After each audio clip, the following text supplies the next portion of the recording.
Having elected a new president on December 1st, 2016, the Gambian people celebrate the end of a dictatorship which had violently erupted during a coup 22 years before.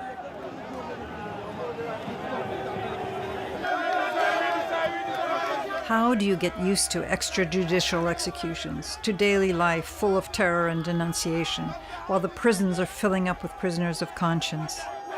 How do you forget the morning of August 22nd in 2012, when 9 citizens who were sentenced to death were executed in Mile 2 prison? The Assembly will hear an address by His Excellency Adama Barrow, President of the Republic of the Gambia. Gambia have made an irreversible choice to close a dark chapter in our history, and today our national agenda is one of reform and transformation.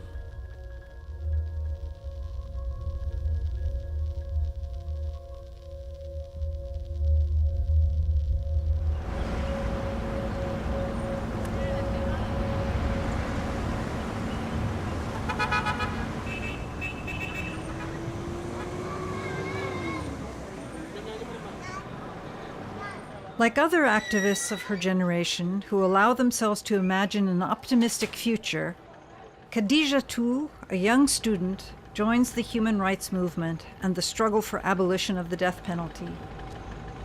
Her activism leads her to raise public awareness, to interact with other civil society activists, human rights lawyers, and even sometimes to meet with ministers.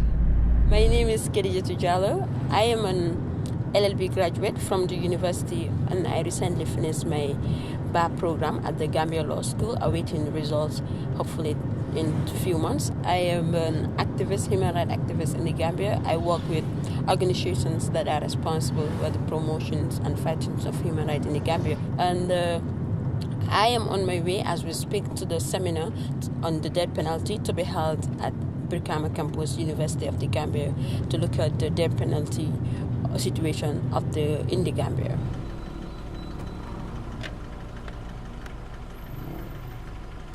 Some of my friends, I call them my business people, like jokingly. They always put what I gain from it first and put what I have in return.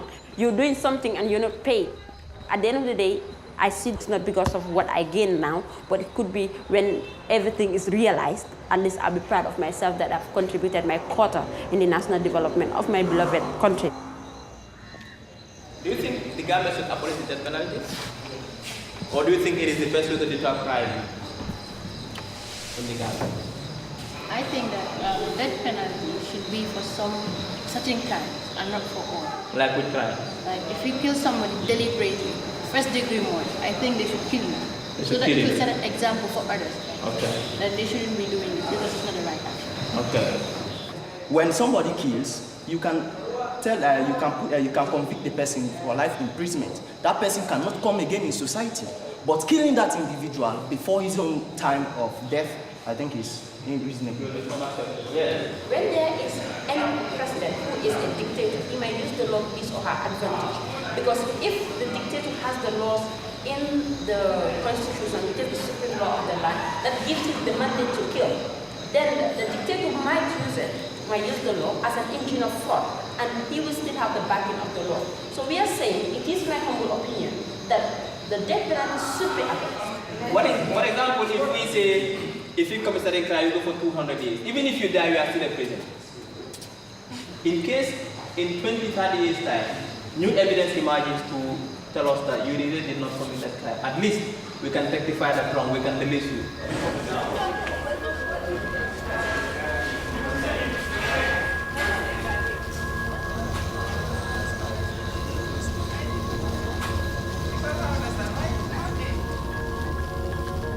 Last year, 2016, this time, you and I will not be here talking about the abolition of the death penalty. But because of the democratization that we went through during the 2016 election, we have the chance, we have the opportunity to push it. to talk about the abolition of the death penalty.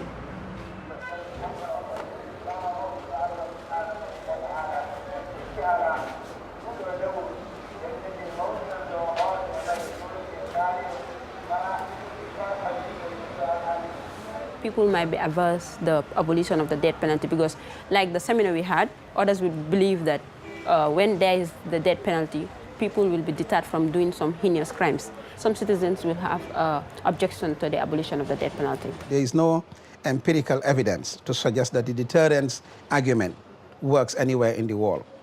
That is always the rationale behind the institution of the death penalty in virtually most of the countries that have it, even the US, that it deters like-minded people from committing heinous crimes like murder.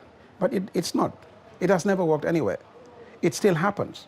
The moral argument against killing someone deliberately is the same moral argument against killing someone on account of the force of law.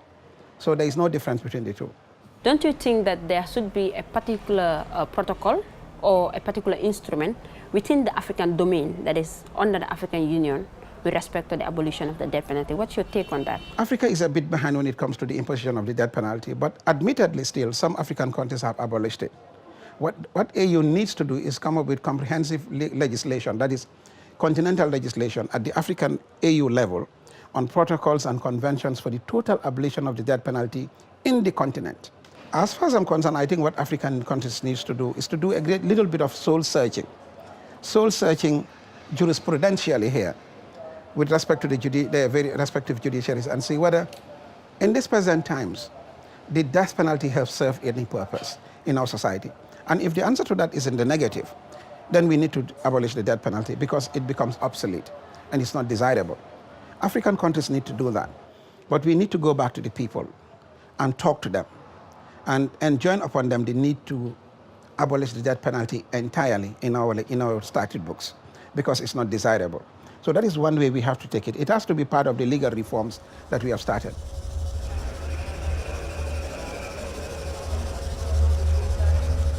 As an African, my message to my African brothers and sisters and my African continent as a whole will be, let us look at our laws again. Any law that is not in the interest of justice should be completely abolished and thrown away.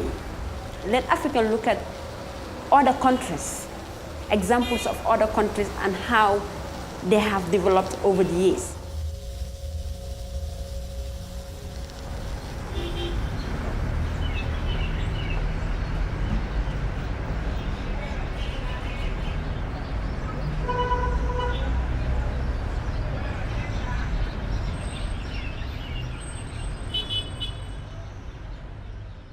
We all do know that development and human rights are intricably linked because without human rights, I think development would be retarded. And without development, then the citizens also would have a hard time moving forward. Many of the citizens do not even understand that the right to life is sacred. The right not to be tortured is also sacred, you know. So these are issues that should engage civil society in the run-up to the adoption of the African Protocol on the death penalty. Fortunately, in Gambia, we are a very God-fearing nation. We have more Muslims than Christians, but both religions believe that you do not have the right to take the life of another person.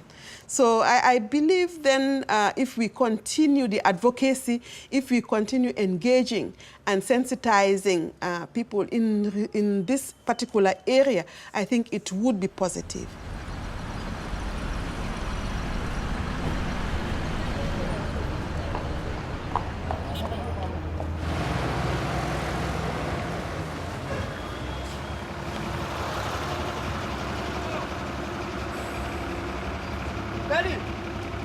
Daddy!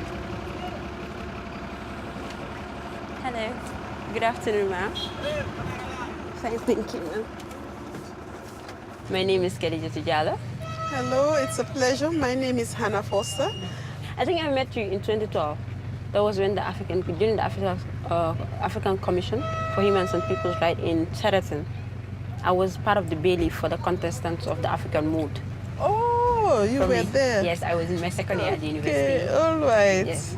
You young people, you grow up so fast. Huh? And it makes us very much aware of our age as well. Yes, we are going to the Attorney General and Minister of Justice. We are pleased that he's able to give us this interview.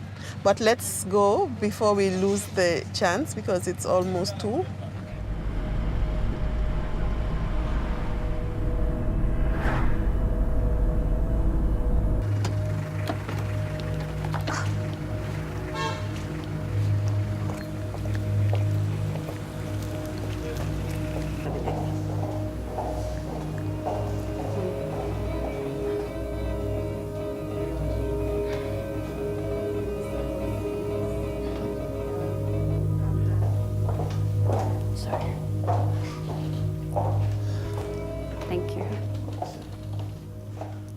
I think the calls for the abolition of the death penalty have always been there, but the increase in volume after the executions, I believe in 2009, was it? And it was an unfortunate event. It was deeply regrettable, and there was no need for such further loss of life in this country. We've had too many unnecessary losses of life. What is the level and the preparedness of the government with respect of the abolition of the death penalty? It is obviously a very sensitive issue, the death penalty. And that is why the world is divided upon it. Some of the most advanced democracies still apply the death penalty. And we're not saying that applying the death penalty is the ultimate mark of a democratic society. It's not. It's a choice. And it depends on how countries perceive it. In the case of the Gambia, of course, there are, again, there are proponents and opponents of the death penalty. And some have different reasons for wanting to retain the death penalty. But perhaps this is where organizations like yours can assist. This is where civil society organizations can help and partner the government in enlightening the people about some of these issues. Government cannot do it alone. No government can do these activities alone. Do you think that the African Commission or the African Union should work towards providing an instrument that is similar to the optional protocol for the abolition of death penalty in Africa particularly? That is a subject of debate, certainly. The African Commission has had the opportunity to pronounce on the death penalty. I think decisions of the African Commission not should but must be respected by member states. It's always useful to have regional groupings as well to reiterate their position on certain matters. But the fact remains, it's not the fact of signature that makes the difference. It's the political will that ultimately makes the difference. I, in my right, as a private individual Gambian, will of course speak for the inclusion of the abolition of the death penalty in our constitution, so that the debate will no longer arise as to whether it is constitutional or not. Thank you very much for coming, Anna. It was a pleasure to see you. Thank you, sir. All right, thank you, Ms. Jallo, and good luck. Thank you.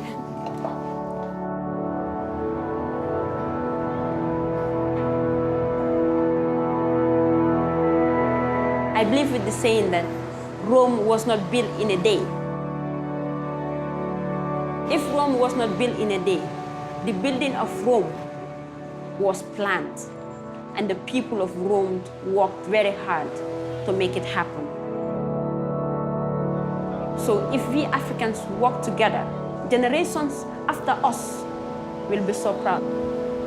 And I believe African continent have all the capacity to handle anything with respect of development and protection of humans and people's rights in Africa.